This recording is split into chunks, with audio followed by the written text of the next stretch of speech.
కేసీఆర్ నయా ప్లాన్ వేసిండు. ఆ నయా ప్లాన్ తోటి కొన్ని పార్టీలు ఎగిపోయే అవకాశం కూడా ఉంది. అందులో ప్రధానంగా ముఖ్యమంత్రిగా వ్యవహరిస్తున్న ఓటు నోటు వ్యవస్థలో చిక్కుకున్న ముఖ్యమంత్రిగా పిలవబడే సీఎం కి మాత్రము చుక్కలు చూపించే ప్లాన్ అయితే వేసిండు. మాస్టర్ ప్లాన్ వేసిండు. ఎట్లాంటి మాస్టర్ ప్లాన్ అంటే, కేసీఆర్ గారు ఆనాడు ఉద్యమం చేసేటప్పుడు ఎటువంటి జీలు లేదు, 1G 2G 3G 4G 5G లేదు. ఆ లేని రోజుల్లోనే ఆయన ఉద్యమాన్ని ఏ విధంగా అట్టుడికిచ్చడం మనం చూసింది. ఈ రోజు అన్ని జీలు ఉండి కూడా ఆయన బయటికి వస్తే ఒక వారం రోజులు మొత్తం సోషల్ మీడియా ట్రాఫిక్ జామ్ అయిపోతుంది. మొత్తం హల్చల్ ఎక్కడ చూసినా కూడా. అయితే మీరు చూడండి కేసీఆర్ గారి ప్లాన్ ఏంది, అసలు ఏం చేయబోతున్నారు, ఏ పార్టీలు అవుట్ అయిపోతున్నాయి, అందులో ఇరికిపోయేట్లు ఎవరంటే మీకు ప్రధానంగా కూడా చెప్తా. ఇంకోటి కూడా మనకు వివరించుకునే కార్యక్రమం చేద్దాం. ఇక నయా ప్లాన్ అంటే, ఫస్ట్ రేవంత్ రెడ్డి ఓటుకు నోటు కేసు గురించి విచారణ జరుపుతారు.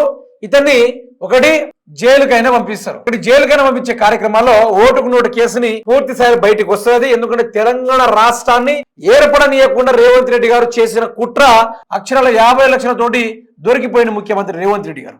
అయితే 87 క్రిమినల్ కేసెస్ ఉన్నాయని కేంద్రంలో ఇంతకు ముందే చెప్పడం కూడా జరిగింది. ఎవరిపైన? మన సీఎం రేవంత్ రెడ్డి గారి పైన 87 క్రిమినల్ కేసులు ఉన్నాయని చెప్పడం కూడా జరిగింది. దాంతో ఈ విషయంలో రేవంత్ రెడ్డి గారిని అరెస్ట్ కూడా చేసే అవకాశం ఉంది. నెక్స్ట్ డే 6 గ్యారంటీలు. ఇతను ఏమని చెప్పాడు? 6 గ్యారెంటీలు జస్ట్ 100 days లోనే నేను కంప్లీట్ చేస్తా అని చెప్పిండు. దీనిపైన కేసీఆర్ గారు ఒక జంగు సైరన్ ఊదబోతున్నాడు. 6 గ్యారెంటీల పైన ప్రజల్లోకి తీసుకుపోతున్నాడు. 420 హామీలు, ఇది కూడా 100 రోజులు అన్నాడు ముఖ్యమంత్రి రేవంత్ రెడ్డి గారు. అది కూడా అటకెక్కేసింది. తర్వాత 2 లక్షల నౌకర్లు ఇస్తా అని చెప్పిండు. ఉద్యోగాలు ఇవ్వకుండానే ఇప్పటికే ముఖ్యమంత్రి రేవంత్ రెడ్డి గారు 70,000 ఉద్యోగాల నుంచి 1,00,000 లోపమే ఉద్యోగాలు ఇచ్చామని చెప్పుకుంటున్నాడు ఇప్పటిదాకా. దీని మీద కూడా కేసీఆర్ గారు బలమైన టాపిక్ అయితే మాట్లాడబోతున్నారు. ఇక రైతు భరోసా వస్తే రేవంత్ ప్రభుత్వం దగ్గర 75,000 కోట్ల రూపాయలు ఇచ్చుకోవాల్సి ఉంది ప్రజలకి. కేసీఆర్ గారు ఏం చేసిండు?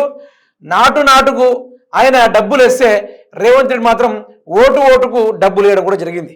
ఇక కూలీ రైతులకు రేవంత్ రెడ్డి ఏం చేసిండు? కూలీ రైతులకు కూడా 12,000 ఇస్తా అని చెప్పిండు. ఇది కూడా అటే పోయిందా? తర్వాత కౌలు రైతులకు 15,000 ఇస్తా అని చెప్పిండు ఏడాది చొప్పున. అది కూడా అటే పోయిందా? తర్వాత పోడు వ్యవసాయ భూములకు పట్టా ఇస్తా అని చెప్పిండు. ఈ పట్టా విషయం కూడా బయటికి వెళ్ళిపోయి ఇక్కడ కూడా దౌర్జన్యం చేసి ప్రజల ఇల్లు గురించి ఆ అడవుల్లో కూడా హైడ్రాను తీసుకురావడం కూడా జరిగింది. ఇది ఘోరమైన పరిస్థితి. హైడ్రా పేరుతోటి ప్రజల భూ కబ్జా బాజప్తగా చేయడం కూడా జరిగింది. దీని మీద జైలు కూడా అవ్వచ్చు. ఒకటి రంగనాథ్ కావచ్చు, లేకుంటే రేవంత్ రెడ్డి కూడా కావచ్చు, జైలుకు పోవచ్చు నాకు తెలిసి. మూసి పరివాహక ప్రాంతాల పేరుతోటి ఇల్లును కూల్చే కార్యక్రమం దిశగా రేవంత్ రెడ్డి దగ్గర 5,000 కోట్ల రూపాయలతోటి ఆ యొక్క విగ్రహాన్ని పెట్టాలనుకుంటూ ఆయన చెప్పడం కూడా జరిగింది.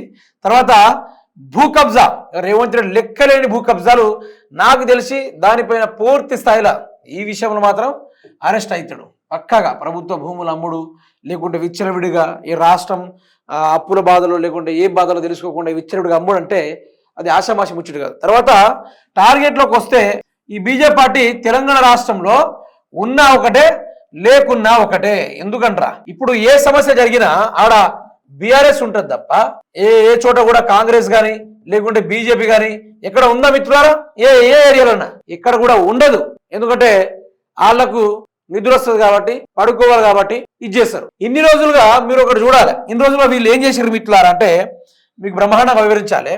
ఇటు ఒక్క చోట మాత్రమే బీఆర్ఎస్, దాని కింద కేసీఆర్, తర్వాత కేటీఆర్, తర్వాత హరీష్ రావు. ఇప్పుడు వీళ్ళు ముగ్గురు ఒక సైడు, ఈ పార్టీ ఒక సైడు. ఇప్పుడు ఏం చేసిర్రు? ఈ పార్టీకి అటాక్ చేయాలి. 4 దిక్కుల నుంచి 4 మూలల నుంచి ఈ పార్టీని ఎట్లా చేసైనా అటాక్ చేసి తీరాలి. టార్గెట్ చేసిర్రు అన్నట్టు ఒకటే పార్టీని. ఫస్ట్ ఏంది?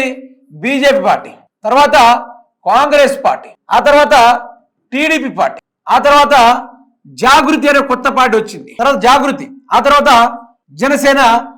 వీళ్ళందరూ కలిసి బీఆర్ఎస్ పార్టీని మాత్రమే టార్గెట్ చేస్తూ ఉన్నారు. బికాస్ ఆఫ్ ఇది ఏంటంటే తెలంగాణ గొంతుక, తెలంగాణ ప్రజల పక్షాన కొట్లాడే ఏకైక గొంతుగా బీఆర్ఎస్ పార్టీ.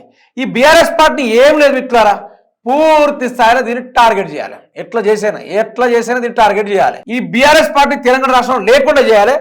కేసీఆర్ని వీళ్ళు ముగ్గురిని ఏం చేయాలన్నట్టు డైరెక్ట్ గా అరెస్ట్ చేసి జైల్లో పెట్టండి నరేంద్ర మోడీ తోటి మాట్లాడతారు. దానికి రంగం సిద్ధం చేయడానికి ఆ మధ్య కూడా మనం చూసినాం. ఏందది? సిబిఐ. తర్వాత మళ్ళీ చూసినాం ఈడీ, తర్వాత మళ్ళీ చూసినాం అదేంటంటే మన కాళేశ్వరం కమిషన్ ఎన్ని తీరుగా చేసి బీఆర్ఎస్ పార్టీని తొక్కాలని చూస్తే వెంట్రుకు కూడా పీకలేదు బీఆర్ఎస్ పార్టీది, పీకలేరు కూడా రాబోయే రోజుల్లో. నేనేమంటున్నా అంటే మీరు ప్రత్యేక బీఆర్ఎస్ పార్టీని టార్గెట్ చేసుడు కన్నా తెలంగాణ రాష్ట్రంలో ఉన్న 4.5 కోట్ల ప్రజలకు ఏం చేయాలి? మీరందరూ కలిసి ఫోకస్ చేసి ఉండుంటే, ఈ బ్యాచ్ అంతా ఫోకస్ చేసి ఉండుంటే తెలంగాణ సమస్య తీరిపోవు కదా, బ్రహ్మాండంగా బతికేటోళ్ళు కదా, ఎవడి కాళ్ళ దగ్గర ఎవడి చెప్పు దగ్గర బతకకుండా ఉండేది కాదు కదా. కేసీఆర్ పరిపాలించడం 10 సంవత్సరాలు, ఆయన పరిపాలన ఆయన బ్రహ్మాండంగా సాగించిండు, కొందరికి ఉద్యోగాలు ఇచ్చిన, జీవనోపాధి దొరికింది, వలసపోయిన ఇంటికి వచ్చి ఈరోజు పని చేసుకునే దమ్ముండే తెలంగాణలో ప్రతి ఒక్కరికి ఈరోజు పుష్కరమైన పని అట్లా చేసిండు తెలంగాణలో. కానీ సర్కార్ ఏం చేస్తుంది? డ్రామాలు మాట్లాడితే కేసీఆర్ అప్పు చేసినా తప్ప వాళ్ళు చేసిందేమైనా ఉందా?